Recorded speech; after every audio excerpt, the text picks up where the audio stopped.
Aggression and violence, clearly fundamentals of the animal world. But from where in an animal's brain does such behavior emanate?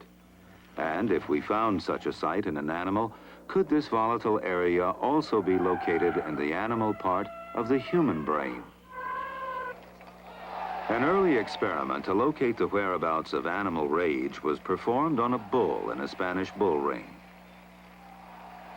This strange archival film tells the story. In the 1960s, Professor Jose Delgado took a normally hostile bull and implanted electrodes into its brain, electrodes that could be activated by a radio transmitter. His objective was to see if stimulation of the bull's midbrain could short-circuit the rage signals, stopping the bull before it reached the matador. After the bull had recovered from the implantation and in mid-charge, the button was pressed. The bull's aggression ceased instantly, or so it seemed. A clearer experiment was performed with cats. In this classic example, the hypothalamus, the rhythm maker, was implanted with electrodes. Could it be responsible not just for rhythms, but also for rage? The switch is turned.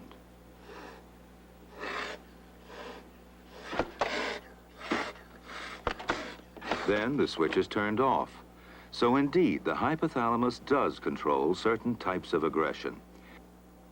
Now, how could one possibly confirm this startling finding in human beings? Meet Mark Laribas. My name is Mark Laribas. I feel that I'm a pretty easygoing guy. Try to get along with circumstances as best as I can. You're still a menace to society. In the Sacramento criminal court, Mark Laribas was accused of assaulting and almost killing his girlfriend's 2.5-year-old daughter. It's hard to remember. It's been quite a while ago about the incident itself with the child. But I remember her crying, and I was laying on the couch, and then all of a sudden it just really got to me. And I rushed in there, and I remember hitting her, but I don't know why. I could never pinpoint why. I mean, nobody just goes up to a child and starts beating on them for no reason like that. Even with my own daughter, if she cries, I try to ask her why she's crying. Or, in sense, in a baby, you check them to see if they're wet or if they're hungry. But this time, it just really made me explode.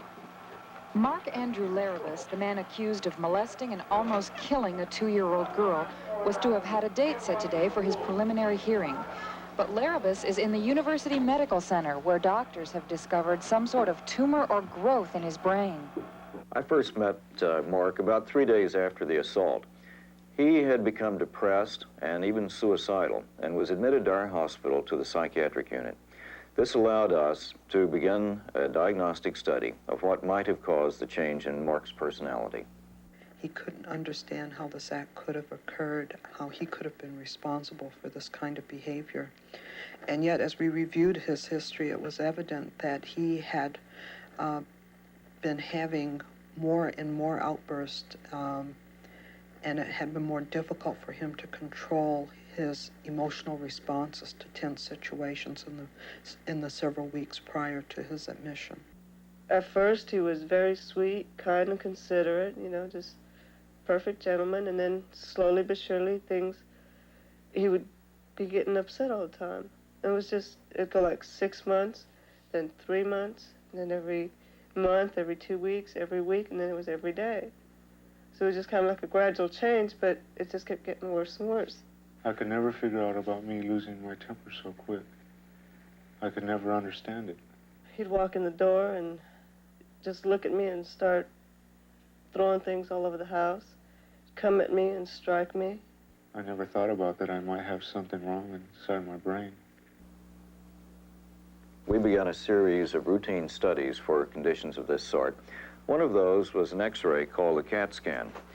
In this study, we were able to demonstrate the fact that there was a shadow here at the end of the temporal lobe on the right side. This kind of finding suggests a tumor. We couldn't be sure from the initial findings what kind of tumor this was, but its location and shape at this point suggested that it was a cyst. A cyst is like a balloon, and it slowly can fill with fluid over a period of years, increasing the pressure on the structures that are adjacent to the tumor itself. The tumor was located in an area of the brain where pressure was being exerted through the amygdala against the hypothalamus, parts of the brain thought to be involved with aggression. 5 weeks after his arrest, Mark Laribas's tumor was surgically removed. When I woke up from the anesthesia, everything seemed more real to me for some reason, that I could handle myself a lot better. The world seems a whole lot better for you. He could control his temper so much better. I mean, I hadn't even seen him control it as good before as he did afterwards. And he was really willing to try to work things out between me and him. I never thought it could be that good for me. As though, even though I was going through a criminal trial. I'll catch you. No. Mark Laribas is now back with his family. His own daughter is nearly 5 years old, and his wife is expecting another child. Mark has resumed work with his former employer. Those closest to him have now relegated his violent behavior to the past. In a sense, Mark Laribas's bout with rage was an experiment that nature caused to happen. I'm already up here. His actions demonstrate the dynamite charge the hypothalamus can detonate. Up.